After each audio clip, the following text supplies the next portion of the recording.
Now we start. हमने अभी थोड़ी देर पहले हमने डिस्कस किया information systems types of for different level of management में ओएसएस हमने डिस्कस किया। OSS means operation support system, जो बेसिकली हमारे डे टू डे ऑपरेशंस में काम आता है। और इसमें हमने तीन कैटेगरीज को डिस्कस किया था, TPS, MIS and ERP. Now हम सेकंड लेवल को डिस्कस करेंगे जो हमारा एमएसएस है। MSS is a management support system. MSS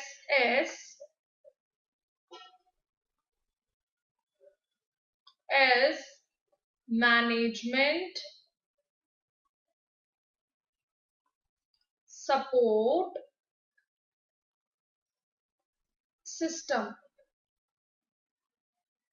management support system होता क्या है या ये क्या करता है? ये जो मेरी कैटेगरी है इंफॉर्मेशन सिस्टम की, ये सपोर्ट करती है management for decision making processes, यानी ये मैनेजमेंट के डिसीजन मेकिंग प्रोसेस को सपोर्ट करती है। तो फर्स्ट मेरी जो इसके लिए जो मेरा सेंटेंस होगा वो यही होगा, this category of information system support management for decision making process। ये जो कैटेगरी है मेरी, ये इंफॉर्मेशन सिस्टम को जब हमें सपोर्ट करती है, मैनेजमेंट को सपोर्ट करती है जब हमें डिसीजन लेना होता है या डिसीजन का कोई प्रोसेस होता है, तब वो हमें सपोर्ट करती है। तो ये मैंने आपको अभी बताया। और ये बेसिकली किन पे बेस्ड होती है, इसकी जो इंफॉर्मेशन जो प्रोवाइड करती है वो कहाँ बेस्ड होती है? इंटरनल और एक्सटर्नल डेटा दोनों के ऊपर बेस्ड होती है। तो सेकेंड लाइन हमारी ये होगी इसके लिए, it provide information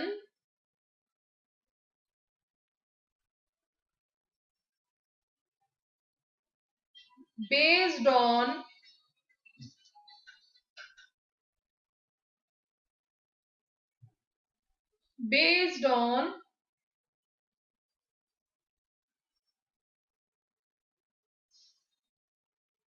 both internal and external data, ये दोनों पे हमारी बेस्ड है। सेकंड, हम अब बात करते हैं कि ये कितने हमारी इसके अंदर जो कैटेगरीज, इस कैटेगरी के अंदर हमारे कितने टाइप्स हैं। तो हमारा जो टाइप है इसके अंदर वो है, एक तो डीएसएस जो इसमें आता है, सेकंड है हमारा ईआईएस, थर्ड है हमारा ईएस। डीएसएस आप आईपीसीसी में आपने शायद इसे पढ़ा है, अगर आपको थोड़ा सा भी दिमाग रिमेंबर हो आपको। DSS is a decision support system, जो हमें डिसीजन को सपोर्ट लेने में मदद करता है, decision support system. And EIS is a executive information system. अभी वन बाय वन हम सबको डिस्कस करेंगे। And ES is a expert system, ये भी हम आईपीसीसी में आपने पढ़ा होगा, एक्सपर्ट सिस्टम। ये तीनों चीजें अभी हम डिस्कस करेंगे हमारे नेक्स्ट टॉपिक में, ये क्लियर होंगी। अब सबसे पहले हम बात करेंगे डीएसएस की। मैं फुल फॉर्म बता चुकी हूँ इसकी। DSS is a decision support system. Decision support system होता क्या है, क्या करता है? सबसे पहली चीज, डिसीजन सपोर्ट सिस्टम क्या करता है? ये हेल्प करता है, help to improve decision making, यानी ये हमें डिसीजन लेने में, बनाने में हेल्प करता है। सेकंड, ये दो तरीके की डिसीजन, हमारे दो तरह की प्रॉब्लम्स होती हैं जिनके लिए हमें ये प्रॉब्लम, जो दो तरह की प्रॉब्लम्स होती है जिनके लिए हमें सॉल्यूशंस देता है, हमारी वो प्रॉब्लम होती है, it is used to solve दो तरीके की प्रॉब्लम्स है। कौन सी problems? Semi structured problems and unstructured problems. ये दो तरीके की प्रॉब्लम्स में हमें मदद करता है।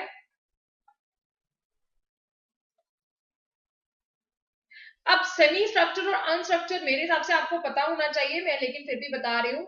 सेमी स्ट्रक्चर्ड प्रॉब्लम्स वो होती हैं जो सर्टेनिटी, जिनमें थोड़ी बहुत सर्टेनिटी होती है, हमें पता होता है कि हाँ ये प्रॉब्लम्स हो सकती हैं।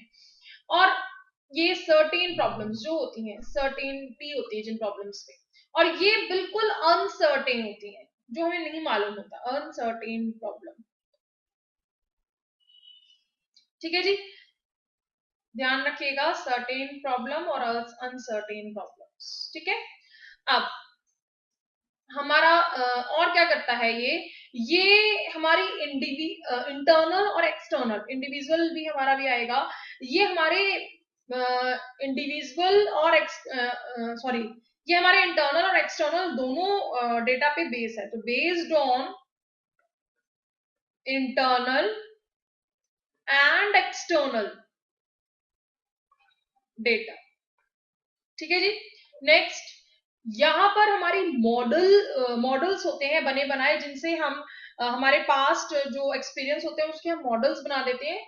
मॉडल बेस्ड है, इसलिए ये model based system. User friendly है क्योंकि इजी टू यूज है, यूजर फ्रेंडली सिस्टम है।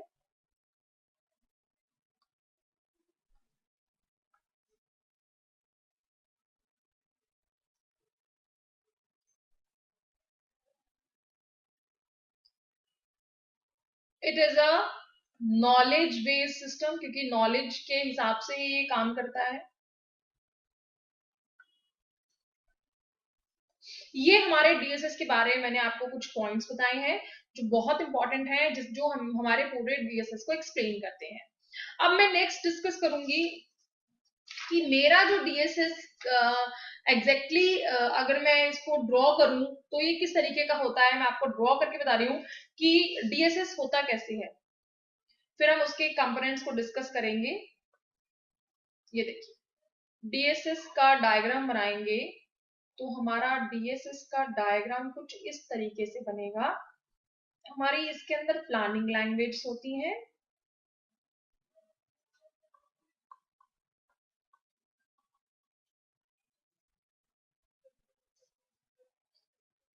प्लानिंग लैंग्वेज,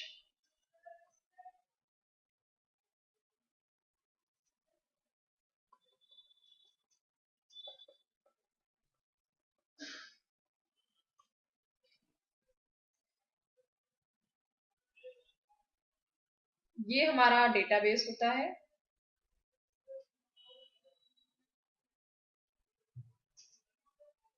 ये हमारा मॉडल बेस होता है,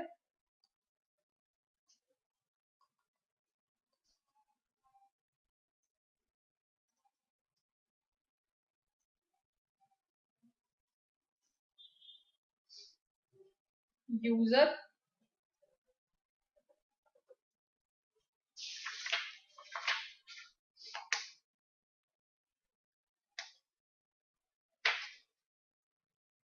ये हमारा यूजर है जो सिस्टम को ऑपरेट करता है, यूजर,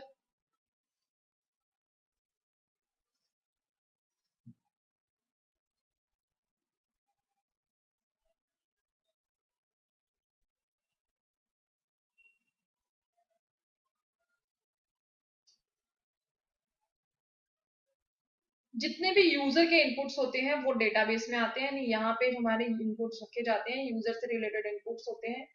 और ये जो मेरा मॉडल बेस है, यहाँ पे मेरा सारे स्प्रेडशीट फॉर्म में मॉडल्स रखे जाते हैं, जितने भी मेरे एक्सपीरियंस, पास्ट एक्सपीरियंस होते हैं वो रखे जाते हैं।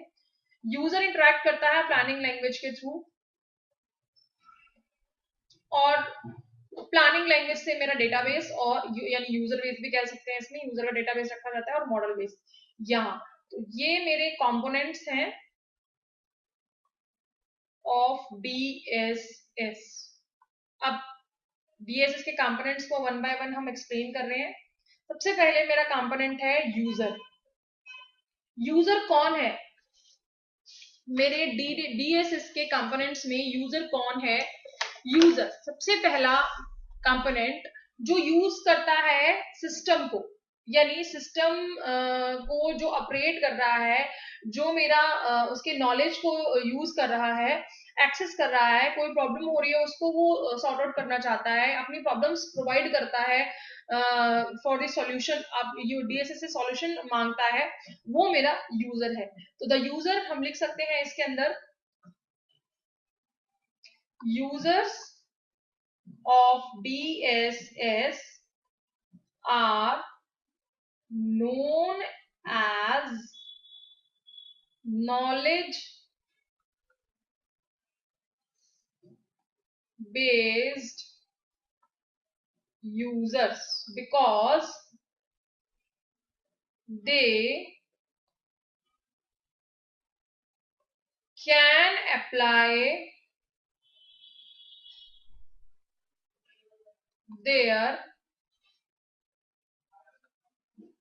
knowledge for problem solution। Second है, हमारे जो यूजर होते हैं, हमारे जो यूजर होते हैं दो टाइप्स के होते हैं। एक तो होता है या तो हमारा यूजर मैनेजर होगा या एनालिस्ट होगा, या तो मेरा यूजर मैनेजर होगा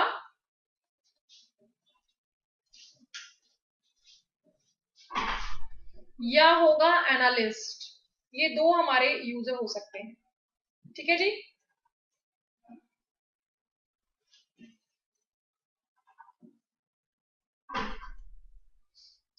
सेकंड हमारा कंपोनेंट है प्लानिंग लैंग्वेज। सेकंड हमारा कंपोनेंट है प्लानिंग लैंग्वेज। प्लानिंग लैंग्वेज हमारी दो टाइप की लैंग्वेज होती है, एक तो होती है जी जनरल पर्पस लैंग्वेज और एक होती है special purpose language. General purpose language जो आप नॉर्मली वर्क करते हैं, स्प्रेडशीट वगैरह जो फाइल्स होती हैं एक्सेल के थ्रू जब आप करते हैं किसी चीज को, वो। और स्पेशल पर्पस होती है हमारी जो स्पेशली हमारे यूज होती हैं, जैसे साज, ये हमारी स्पेशल पर्पस लैंग्वेज है। तो प्लानिंग लैंग्वेज में लिखिए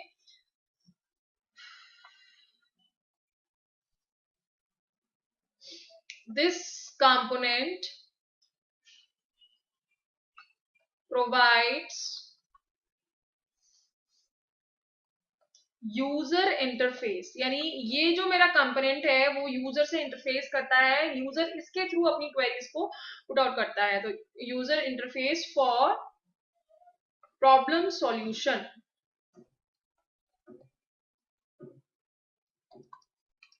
ठीक है। And this component also provide this component also provide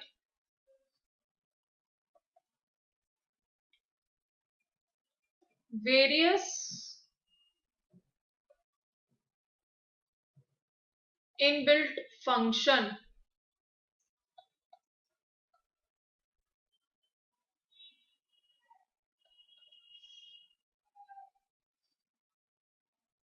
and features for problem solution।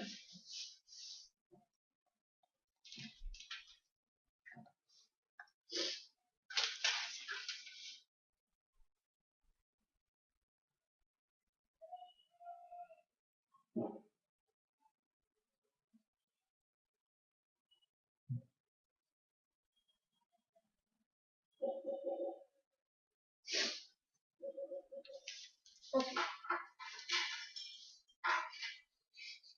Features for problem solution. ठीक है जी। अब ये फीचर्स कौन से हैं या फंक्शंस कौन से हैं?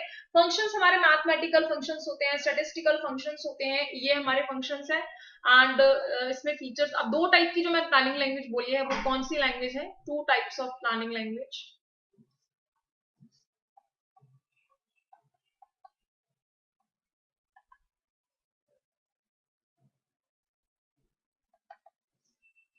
सबसे पहले ये है हमारी जनरल पर्पस, जो मैंने अभी आपसे डिस्कस की थी, general purpose planning language. Second is special purpose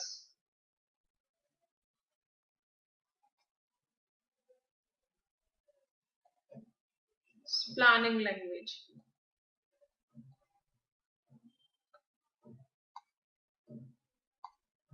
ठीक है जी। जनरल पर्पस प्लानिंग लैंग्वेज हमारी है Excel and special purpose planning language है हमारी सैस। ठीक है, सैस की अगर फुल फॉर्म लिखना चाहे तो लिख सकते हैं। सैस की फुल फॉर्म है statistical analysis software.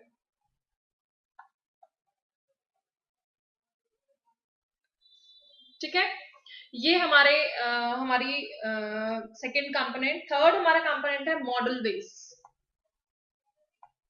Third component of DSS is model base. Model base क्या है? ये यहाँ पर हमारे एक तरीके के हम कह सकते हैं कि स्ट्रक्चर्ड जो इतनी भी प्रॉब्लम्स होती हैं उनके मॉडल्स, उनके जो सॉल्यूशंस होते हैं वो सेव करके रख दिए जाते हैं। तो मॉडल बेस में हमें क्या हम लिखेंगे? मॉडल बेस में हम क्या करते हैं कि ये जो मेरा कंपोनेंट है, दिस कंपोनेंट प्रोवाइड, जितने भी मेरे ऑलरेडी जो चीजें हो चुकी हैं, मेरे पास्ट में हो चुकी हैं, उनके मॉडल्स, जो उनके बेस्ट प्रैक्टिसेस हैं, वो हम सेव करके रख लेते हैं फ्यूचर के लिए। तो this component provides structure of problem to be solved।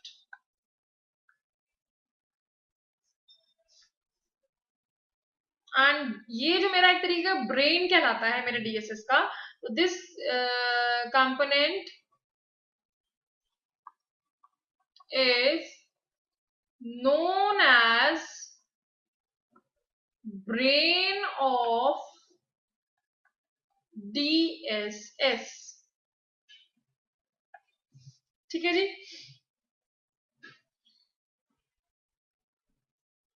Fourth है हमारा, fourth component is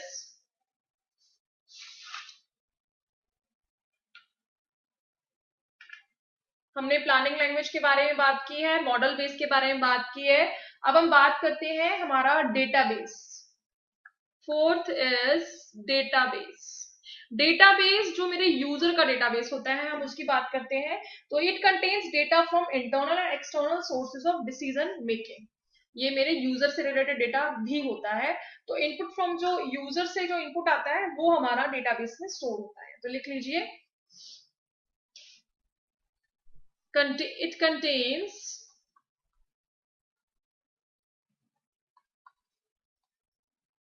data from internal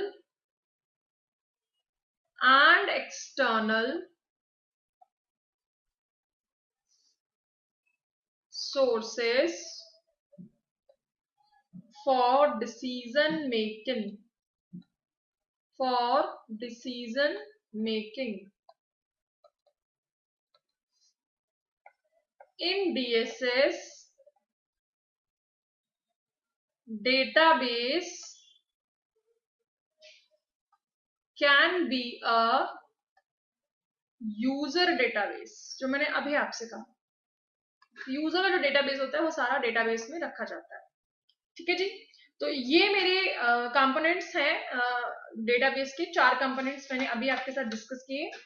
4 components of database DSS, 4 component of DSS, sorry. अब नेक्स्ट हम डिस्कस करते हैं characteristics of DSS. Characteristic of DSS, characteristics of DSS. देखिए, जब मैं बात कर रही हूं कैरेक्टरिस्टिक्स की, तो कैरेक्टरिस्टिक्स मेरे डीएसएस के क्या कैरेक्टरिस्टिक्स हो सकते हैं? सबसे पहली चीज ये दो तरीके की प्रॉब्लम को सॉल्व करता है, एक तो सेमी स्ट्रक्चर्ड प्रॉब्लम्स और एक अनस्ट्रक्चर्ड प्रॉब्लम्स। तो सबसे पहला कैरेक्टरिस्टिक्स तो इसका यही हो गया कि ये semi structured and unstructured problems को की डिसीजंस में हमें हेल्प करता है। तो सेमी स्ट्रक्चर्ड एंड अनस्ट्रक्चर्ड के लिए डिसीजन देता है। ठीक है जी। सेकंड हमारा क्या होगा कि यहाँ पे फ्लेक्सिबिलिटी बहुत ज्यादा है टू अडेप्ट चेंजिंग नीड्स, यानी जो चेंजिंग हो रही है उसकी फ्लेक्सिबिलिटी बहुत अच्छी है। तो हम लिखेंगे कि फ्लेक्सिबिलिटी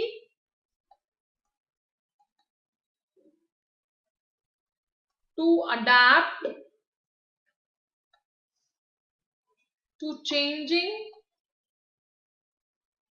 नीड्स।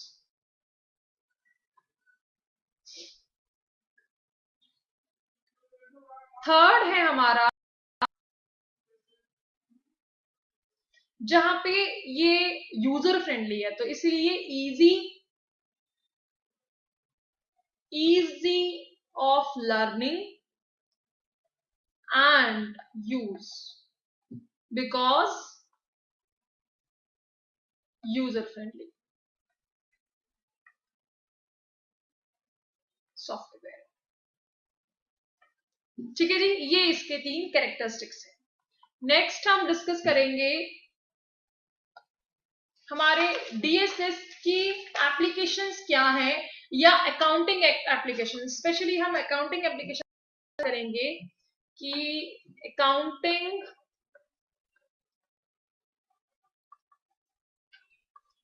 एप्लीकेशंस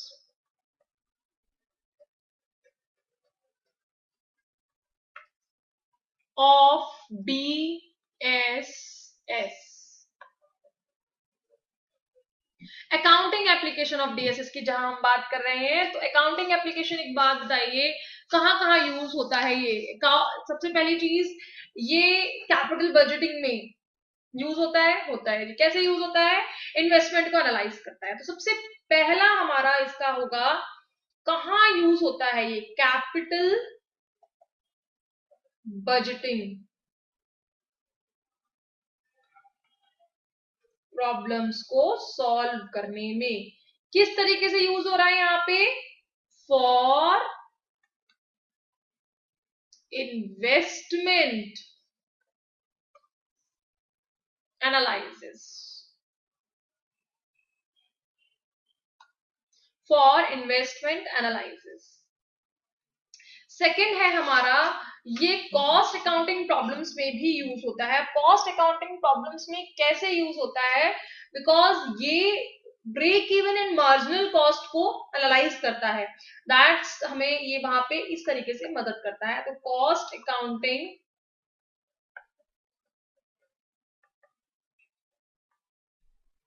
प्रॉब्लम्स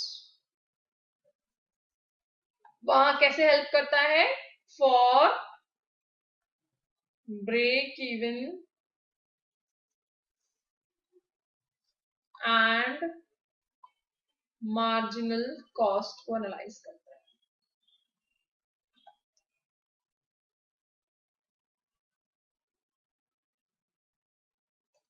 ठीक है जी। थर्ड हमारा है जनरल अकाउंटिंग प्रॉब्लम्स।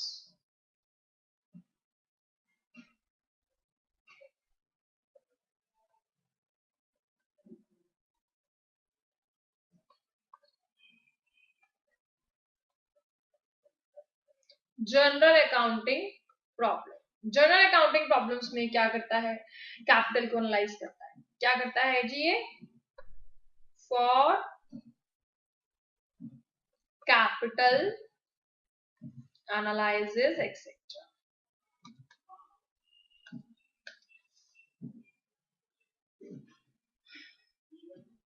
बजटिंग में क्या करता है? बजटिंग में ये वेरिएंस को एनालाइज करता है, फॉर वेरिएंस एनालिसिस।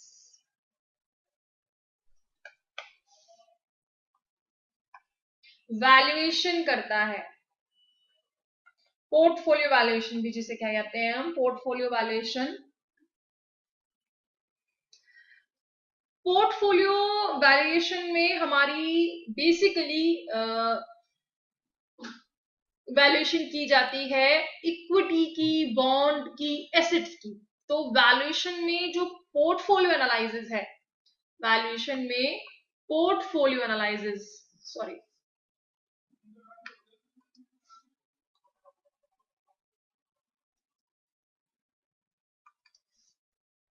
में portfolio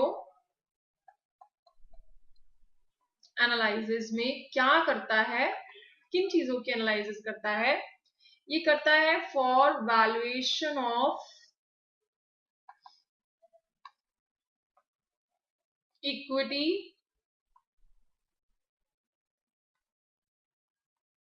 assets and bonds etcetera.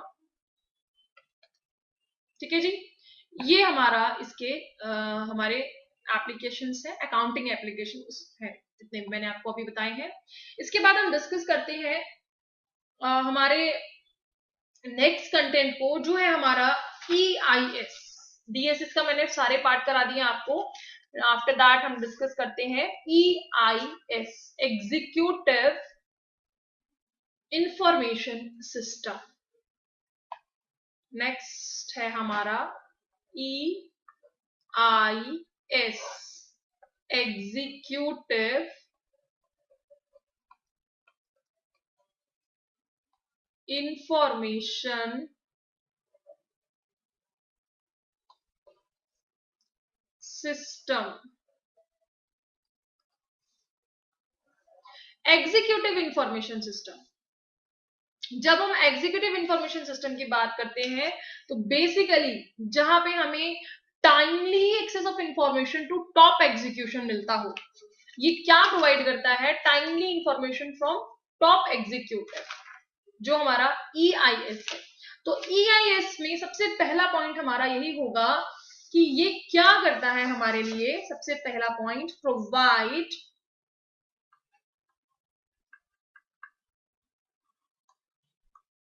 Timely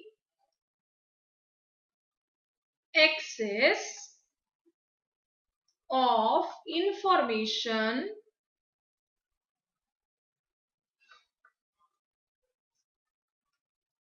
to top executives।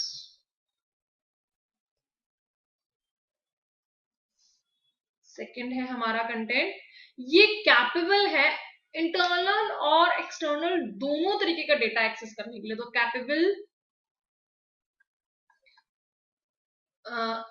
Capable of accessing, capable of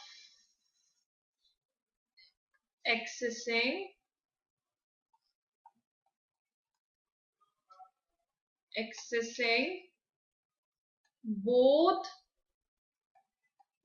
internal and external data।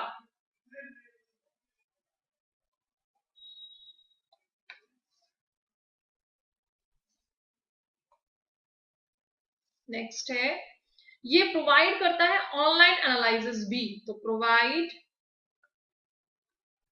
Online analysis tools like trend analysis,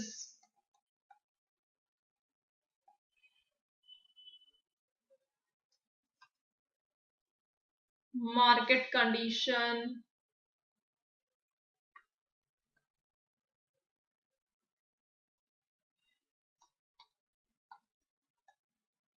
etc। Next है, provide executive information regarding business problems and their solutions also. तो provide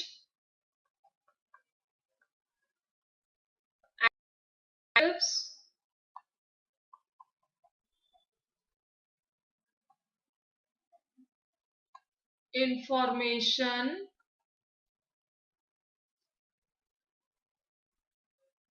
regarding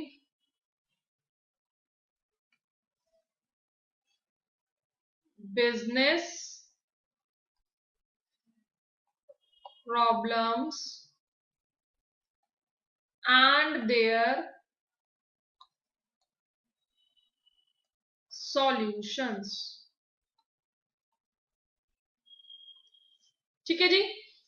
इनमें आपको जो main चीजें याद रखनी है वो क्या रखनी है, एग्जीक्यूटिव इंफॉर्मेशन सिस्टम के लिए ध्यान रखिएगा प्लीज कि ये timely access of information provide करता है टू टॉप एग्जीक्यूटिव्स। दूसरा, ये इंटरनल एंड एक्सटर्नल डेटा दोनों को एक्सेस कर सकता है। तीसरा, कि ये ऑनलाइन एनालिसिस टूल्स प्रोवाइड करता है। चौथा, ये बिजनेस प्रॉब्लम्स और उनके सॉल्यूशंस दोनों की इंफॉर्मेशन प्रोवाइड करता है। ठीक है जी। तो ये इसके मेन जो पॉइंट्स हैं आपको बिल्कुल माइंड में रखने हैं ईआईएस के। ठीक है। नेक्स्ट हमारा होगा कि हमारा बेसिकली 3 क्लासेस हैं इसकी ईआईएस की। एक तो स्ट्रेटेजिक प्लानिंग है जो लॉन्ग टर्म प्लानिंग के लिए बिहेव करती है। दूसरा टैक्टिकल प्लानिंग है जो शॉर्ट टर्म प्लानिंग को बिहेव करती है, रिलेट करती है। तीसरा फायर फाइटिंग है जो सॉल्व करती है एनी इमरजेंसी प्रॉब्लम्स जैसे स्ट्राइक्स वगैरह। ठीक है। तो ये 3 कैटेगरीज में है हमारी ईआईएस। हमारी 3 कैटेगरीज में हमने डिफाइन की है EIS. Note down categories of EIS.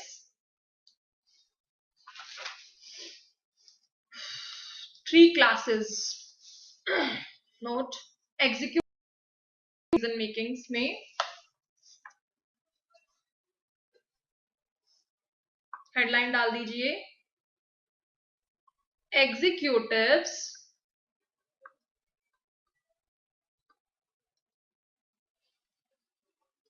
plays the role in 3 classes। 3 classes में एग्जीक्यूटिव्स प्ले करते हैं रोल को।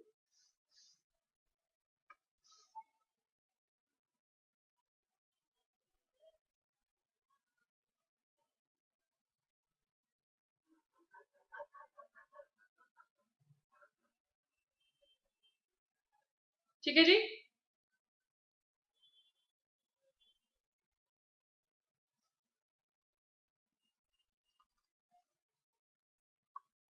चलिए नोट कीजिए। सबसे पहला है मेरे, फर्स्ट है स्ट्रैटेजिक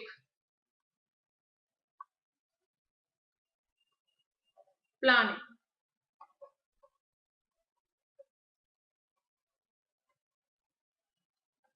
स्ट्रैटेजिक प्लानिंग ये क्या करता है, ये लॉन्ग टर्म प्लानिंग करता है। क्या करता है, लॉन्ग टर्म प्लानिंग करता है। ठीक है। सेकंड है tactical planning.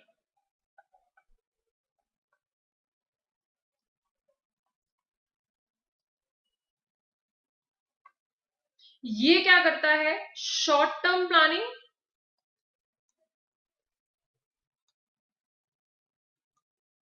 And generally related to follow the strategic plans. जितने भी स्ट्रैटेजिक प्लान्स आते हैं मतलब उनको फॉलो करता है। शॉर्ट टर्म प्लानिंग उनके लिए छोटी प्लानिंग्स करता है। तो शॉर्ट टर्म प्लानिंग एंड ये जो प्लानिंग होती है जनरली किससे रिलेट करती है, जनरली रिलेटेड टू फॉलो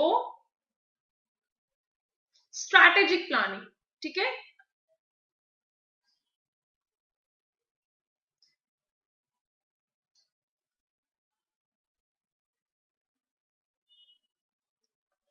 ठीक है जी। यानी ये जो प्लानिंग यहाँ पे टैक्टिकल होती है ये बेसिकली यहाँ पर जो प्लानिंग होती है स्ट्रैटेजिक में जो प्लानिंग होती है उसको पूरा करने के लिए छोटी छोटी प्लानिंग्स बनती है, शॉर्ट टर्म प्लानिंग उनको करता है। थर्ड है हमारी fire fighting. Fire fighting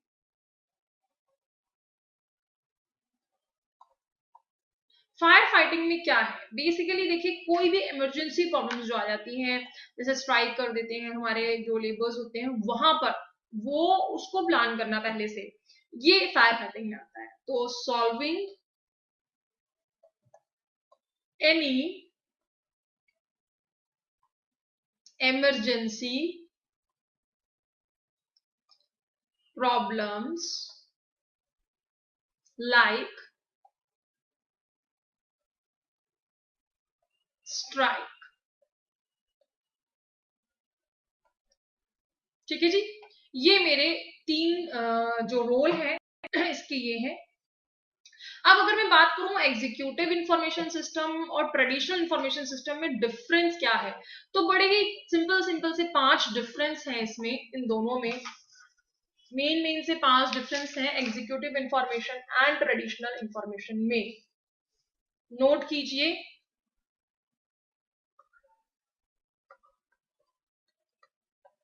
difference between traditional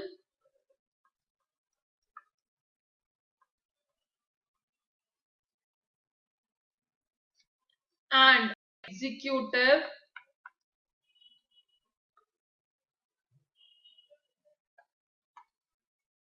information system।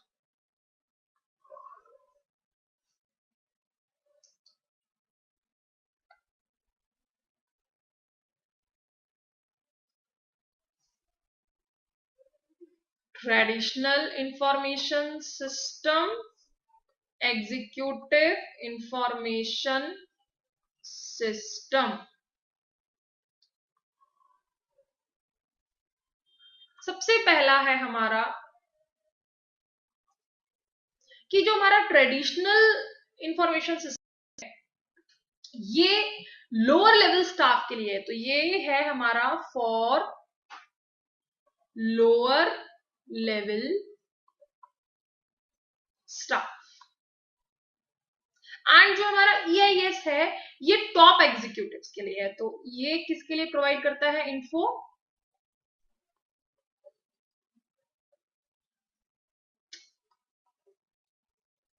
Provide, ये किसके लिए इंफॉर्मेशन प्रोवाइड करता है, लोअर लेवल स्टाफ के लिए। ये किसके लिए इंफॉर्मेशन प्रोवाइड करता है, प्रोवाइड इंफॉर्मेशन टू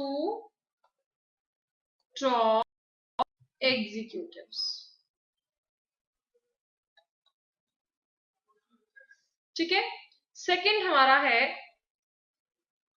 ये रूटीन इंफॉर्मेशन प्रोवाइड करता है, यानी प्रोवाइड रूटीन इंफॉर्मेशन। और ये मेरी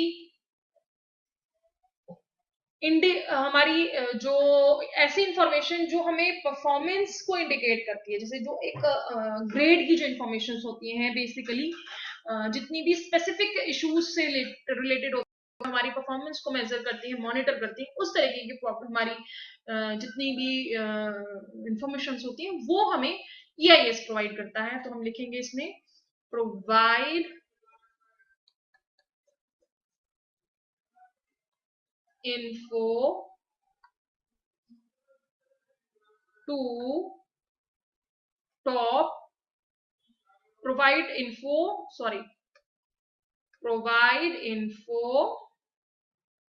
on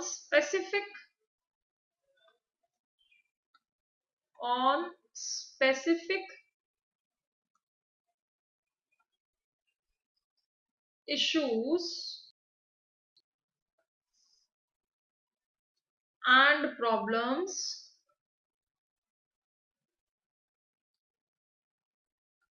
and helps in monitoring।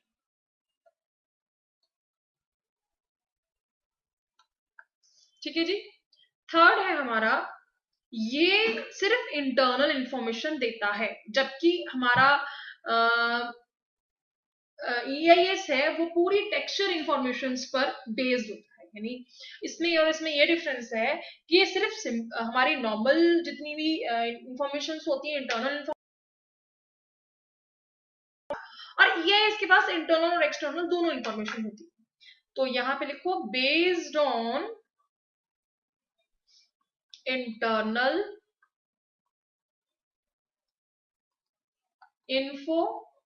Information means, और ये जो है इंटरनल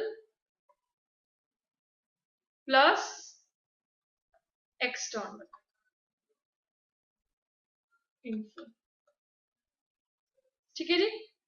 फोर्थ हमारा है कि ये ऑफलाइन हो सकता है, कैन बी ऑफलाइन, बट ये हमें होगा always online system, online system.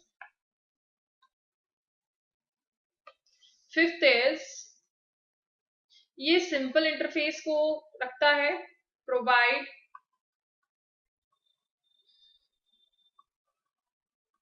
Simple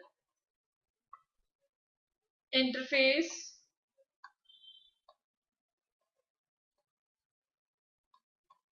ये हमें प्रोवाइड करता है यूजर फ्रेंडली इंटरफेस।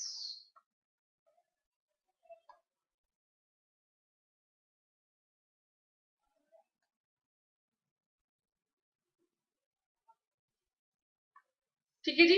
ये 5 हमारे डिफरेंस हैं हमारे ईआईएस में और हमारे ट्रेडिशनल इंफॉर्मेशन ट्रेडिशनल में और ईआईएस में।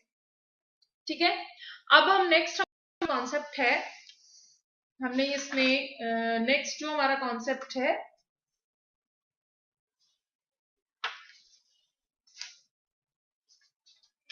हमने क्या क्या चीजें की हैं, अभी हमने डिफरेंस किया है एंड हमने इसके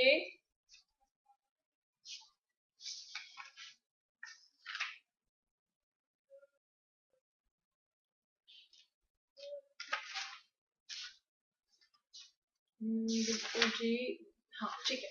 हमारा हमने नेक्स्ट कंटेंट है हमारा यहाँ पे purpose of EIS. Purpose of EIS क्या है? अगर आपसे एग्जाम में कोई पूछ ले what is the purpose of EIS, क्या है पर्पस? इसका सिंपल पर्पस ये है मॉनिटरिंग ऑफ ऑर्गेनाइज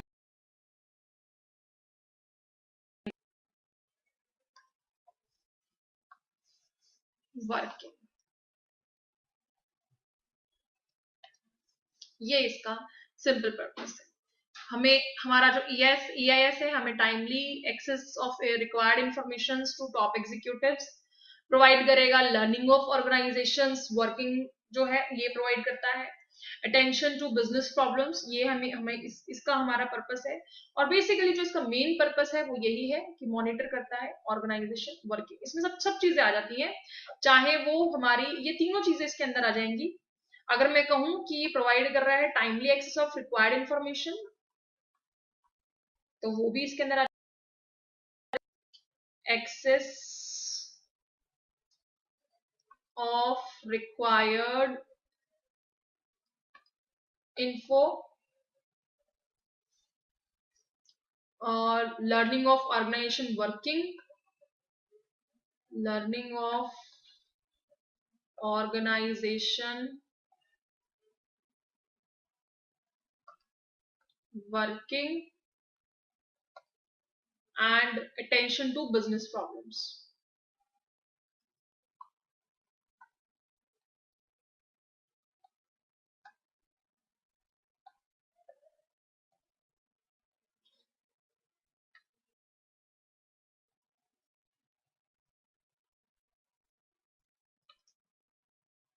ठीक है जी।